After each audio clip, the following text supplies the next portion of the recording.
Au détour d'un méandre de la Vilaine, enfoui dans la végétation, se dissimule le site médiéval de Baron, une invitation hors du temps de près de 9 siècles d'histoire.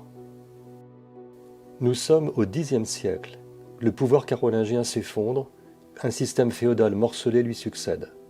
Au XIe siècle, naît le temps des seigneurs, maîtres de leurs fiefs et de leurs sujets.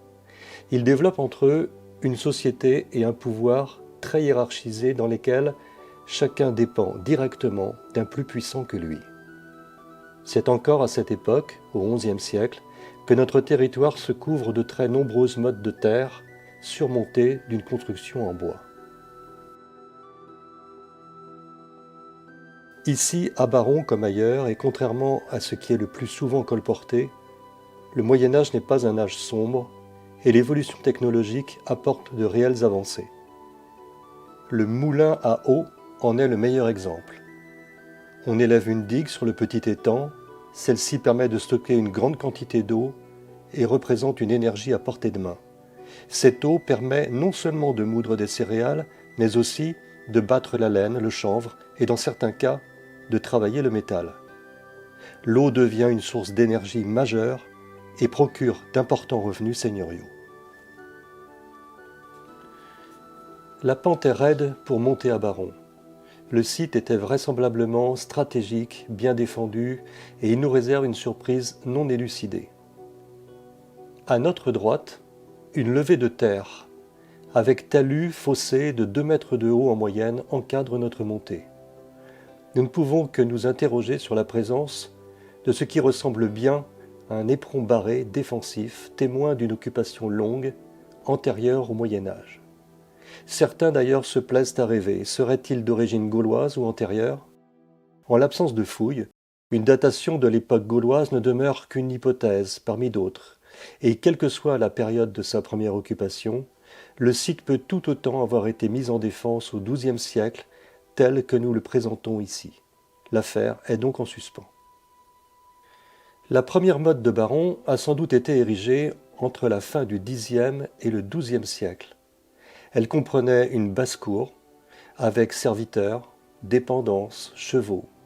Le diamètre de la motte est de 32 mètres pour une hauteur de 4 à 7,60 mètres.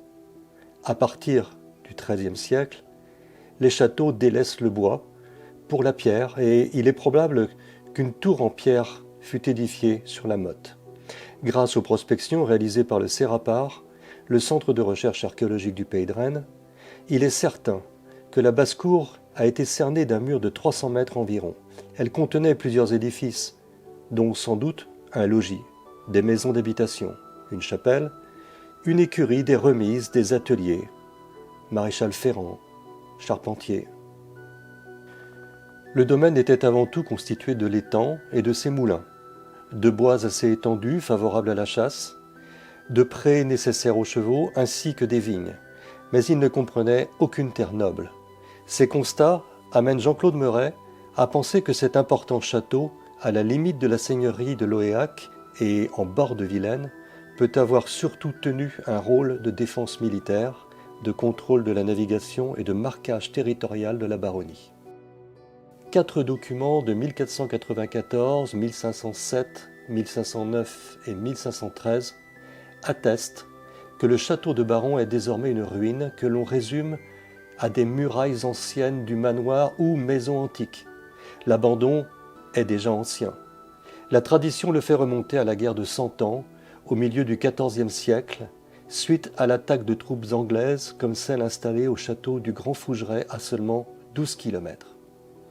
Baron n'est plus qu'une résidence seigneuriale, une des conditions nécessaires au développement d'un bourg et d'une ville comme Vitré ou Châteaubriand. Elle n'est plus qu'un domaine et une source de revenus avec ses moulins et ses bois gérés par des forestiers. Abandonnés, les murs sont peu à peu pillés pour édifier les maisons des environs. Aujourd'hui, Baron est un fossile du passé, devenu lieu de visite pour les curieux d'histoire et conservatoire de recherche pour les archéologues à venir.